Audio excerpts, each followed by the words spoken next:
finishing the installation of supports.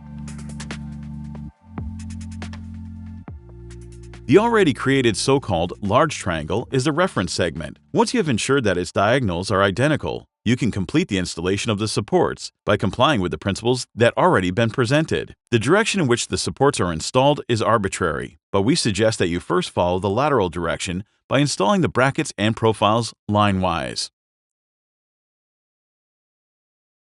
Use the gauge to determine the position of the brackets every time. Also, remember to check the diagonals of the newly created support segments.